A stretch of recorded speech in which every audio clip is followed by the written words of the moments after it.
বিসমিল্লাহির রহমানির রাহিম। আসসালামু আলাইকুম ওয়া রাহমাতুল্লাহ।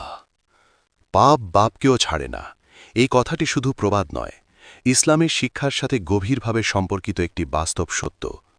আল্লাহ তাআলার নিয়ম খুবই স্পষ্ট।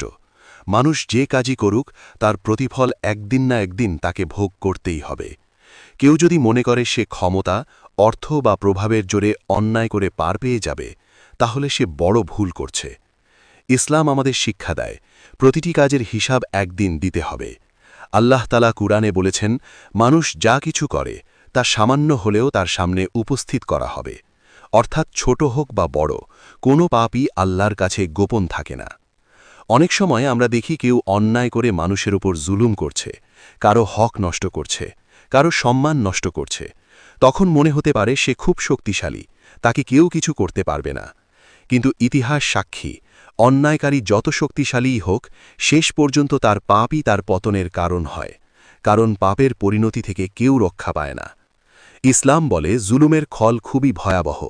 যে ব্যক্তি অন্যের হক মারে, অন্যকে কষ্ট দেয় বা অন্যায়ভাবে কারো ক্ষতি করে, তার জন্য দুনিয়া ও আখেরাতে কঠিন শাস্তি অপেক্ষা করে। অনেক সময় মানুষ দুনিয়াতেই তার ফল ভোগ করে, সম্মান হারায়, শান্তি হারায়, পরিবারে অশান্তি নেমে আসে। তাই একজন সচেতন মুসলমানের জন্য সবচেয়ে বড় শিক্ষা হল পাপকে ছোট মনে না করা।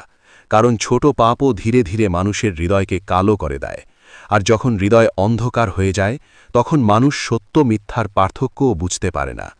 আমাদের উচিত সবসময় আল্লাহকে ভয় করা, অন্যের হক রক্ষা করা এবং অন্যায় থেকে দূরে থাকা। যদি কখনো ভুল বা পাপ হয়ে যায়, তাহলে দেরি না করে আন্তরিকভাবে তওবা করা। আল্লাহ তাআলা দয়ালু, তিনি ক্ষমা করতে ভালোবাসেন।